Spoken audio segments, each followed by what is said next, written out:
At times throughout the last 5 years, we've looked at different ways of monetizing farmstead-scale enterprises such as selling meat to customers, CSAs, dairy, honey, etc. But one thing we've never discussed on this channel until today is selling flowers. Today we're heading over to the Grumpy Chicken Farm to talk to Renee Nelson about her U-Pick flower operation.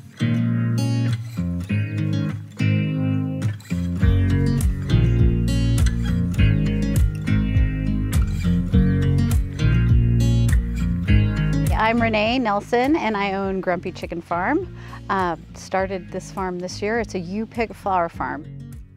I've lived here 4 years. It was a field of tansy and weeds, and I would, hop on every week and just mow.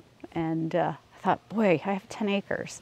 There's something better I could be doing with this. So originally I thought, oh, I'll plant sunflowers. Started off as just sunflowers, and then winter happened, and YouTube videos and Facebook groups kind of inspired me to go a little bit bigger than that.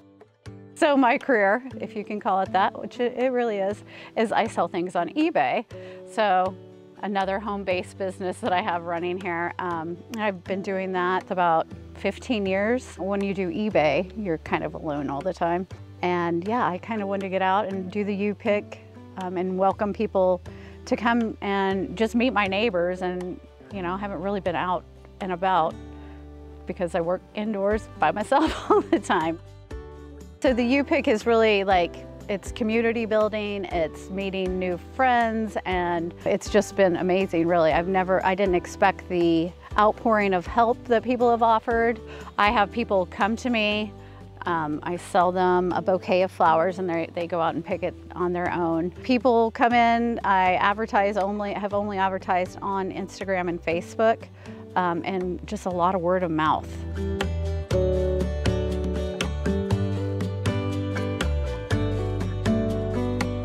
Okay, so the whole process is, here's my cup.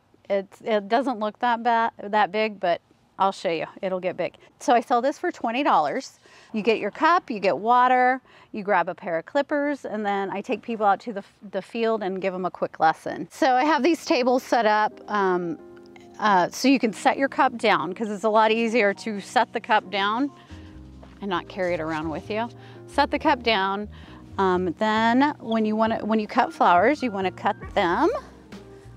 You cut them longer than you think, or if you have like a vase in mind at home you want to use.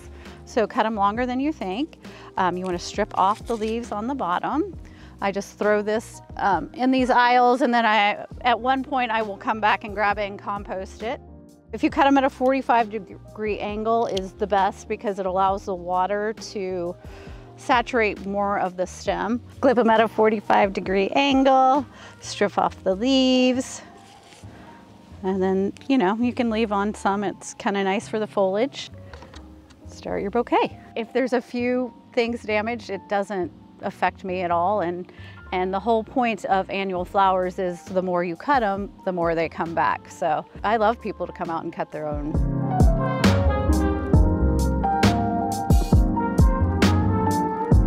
I had no intention of making any money for the first couple years, honestly.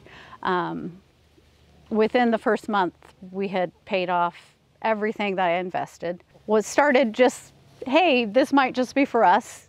This might be just my garden that we're gonna enjoy and have coffee out into. Being open 7 days a week, people calling for appointments, people wanting to have parties out here, weddings, things like that.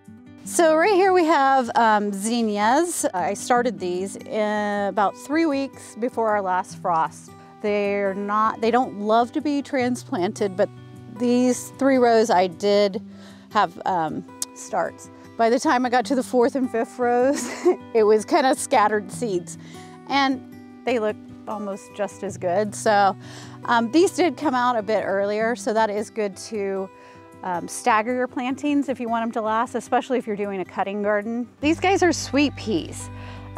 They have an incredible smell. I would highly suggest, just for the smell, they're gorgeous. I grew these from starts back in, I think it was March.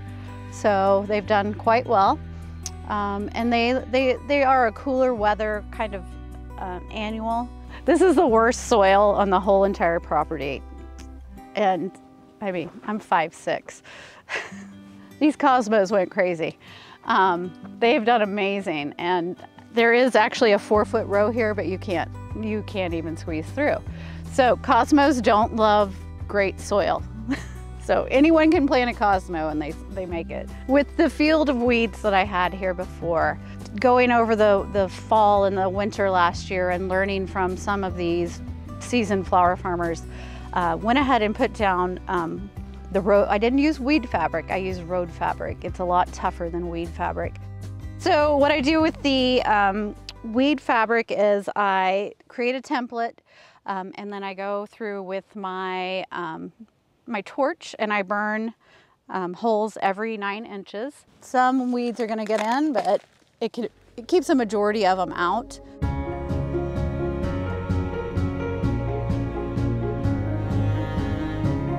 So this is all basil, which I grew as a filler flower, which smells absolutely amazing, of course. What I found is not a lot of people use it, but the amount of honeybees that love this, I will continue to do this even if I don't sell it for, you know, as a filler plant. These are the teddy bear guys, the fuzzies, super fuzzy. I ordered 7,200 of those. I didn't plant them all though, thank goodness. So I will go and save some of these for seed. A lot of this is pro-cut, which they're pollenless, but they still feed the bees, and somehow I don't quite understand the science of that, but pro-cuts are 4-cut flowers. They're one stem, one stalk, and that's all they're used for, is just for the one flower. So that's why I have so many. This is what I'm kind of talking about with succession planting. This row down that way is totally done. I planted these, let me think, I planted these about 50 days ago, and they're about 60-day sunflowers. So hopefully I'll get these before they freeze. And I know they're supposed to be like a peach color, so we'll see. We'll see if I can get those. These are Pro Cut Gold. And they, you know, they were beautiful. They're kind of on their way out right now, but the birds have really enjoyed them and will continue to enjoy them. And sunflowers are super easy. I water them really good for the first 2 weeks. And then again, I'm gonna go and go against all the rules and say, I haven't really watered these. And we have had a dry year, so they've done really well. I plant the sunflowers 6 inches apart, and that's what gives you these littler stalks. So when you're making a bouquet, you don't want the massive, even though they're cool, you don't want the massive stalks that you get when you grow them, you know, grow them out in the field. They're huge.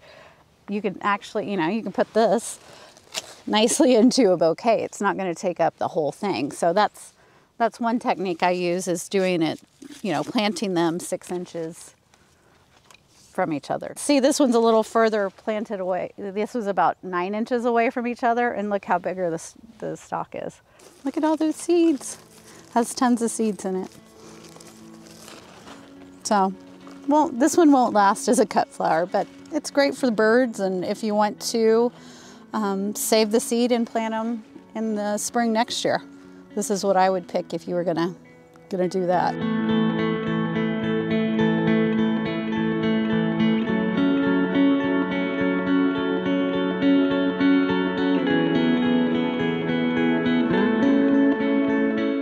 My total labor starting this was literally sun up to sundown. Just me mostly. My mom does help me here and there, and my 2 boys, my teenagers, they helped a bit. The heavy lifting was done by my husband. He put in the fence, and my brother and sister-in-law helped with that. I'd say I started building these beds in March, and it took me March to about May, the first week in May, to build all the beds, and this is a ½ acre. I did that at least 6 days a week. Maybe I took a day break in there. So it's a lot of work. It's a lot of work. Getting them started, getting them, you know, beyond seedlings is, to me, I put in 8 hours a day. as we go on and throughout the year, the maintenance gets a little less because, like, you know, they're planted close. I don't have to water them as often. They're planted close. I don't have to weed as often. So starting in the spring, 8 hours a day, and then probably fading right now to maybe I spend an hour maintaining things. I could spend a lot more, but that's where I am. Starting out in the spring, 80 hours a week. And as it goes into the fall, I'm spending a lot less time. I would say 10 hours a week. Okay, these are fox gloves. So these are a biannual. So some of them have come out this year, and this was a kind of a fast producer, so this will actually come back next year. So you can see $20 bouquet is a little better than your Walmart $15 whatever they sell that's imported. Okay, here's my dahlias. I said I didn't have a favorite, but they have to be pretty close to the top. They're stunning, and there's so many different types and varieties. I have reinvested some money in getting more of these. They are hollow stems, so it is a little harder for me to let people come and pick these because they get knocked over because they are kind of fragile. These are a little more labor intensive, but as you can see, like, I mean, they're totally worth it. This, look at that, dinner plate. I mean, I have a big hand and that's pretty big, and it's not even all the way out, so pretty impressive flower.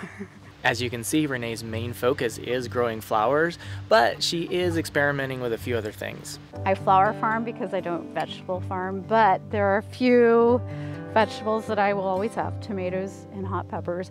And I'm trying artichokes, and I have to say I'm pretty proud to grow an artichoke, which you'd think it would be this, but it is the artichoke.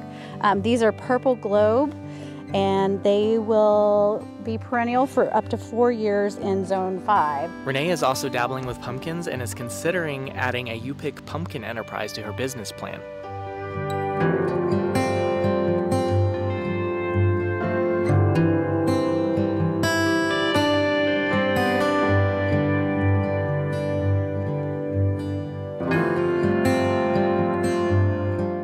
So you can find me on Instagram and Facebook. Both of them are Grumpy Chicken Farm. Yeah, just message me. Renee obviously has an abundance of sunflowers, and she was so kind to give me a box of sunflower heads to give to the chickens. Let's go see how these ladies like that treat. Start taking the yellow off.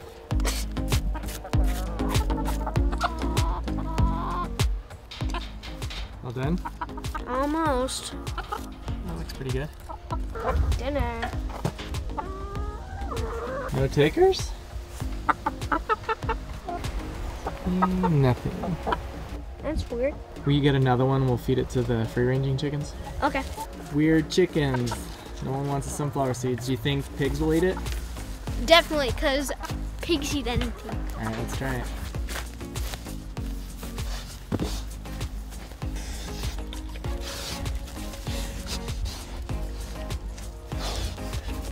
Nope.